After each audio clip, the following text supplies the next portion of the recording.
আসসালামু আলাইকুম। আশা করি সবাই ভালো আছেন। আলহামদুলিল্লাহ আমরাও ভালো আছি। সো আজকে আপনাদের সাথে শেয়ার করব হচ্ছে এই দেখেন এগুলো কবুতরের বাচ্চা। কবুতরের খুব পরিষ্কার করা হইতাছে, যার জন্য বাচ্চাগুলো এখানে রেখে দিয়েছি নামায়া। দেখেন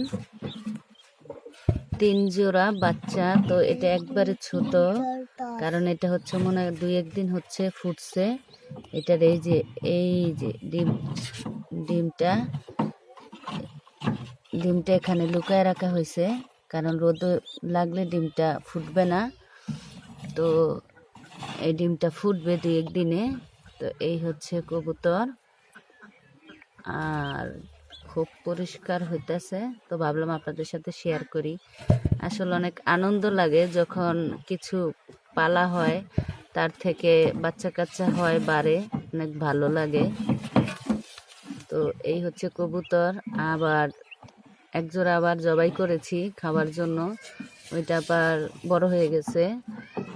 আর এগুলো নামাইছি খুব পরিষ্কার করার জন্য। সো দেখেন, আপনাদেরকে বড় কবুতরও দেখাচ্ছি। আমার ভিডিওতে মাঝে মাঝে কবুতর আছে ছাড়া, যারা আমার ভিডিও দেখেন শর্ট ভিডিওতে আছে দেওয়া।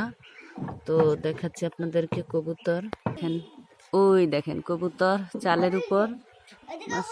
আর হচ্ছে তো এই দেখেন কবুতর এক একজন এক এক জায়গায় আছে। তো এই আর কি, খুবটা শেয়ার করলাম না, কারণ খুব এখন পরিষ্কার করতে আছে ছোট বোন। তো এই আর কি।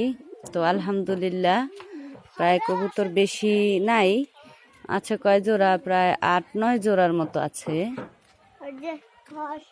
আর এই তো কবুতর জবাই করেছি, ওই যে একটা কেটে কুটে রেখেছি আর একটা কাটবো। তো হচ্ছে আপনাদের সাথে আসলে সব ভিডিও শেয়ার করা হয় না, রান্না বান্না আমি মাঝে মাঝে ভিডিও করি, তো আবার করি না, সময় হয়ে ওঠে না।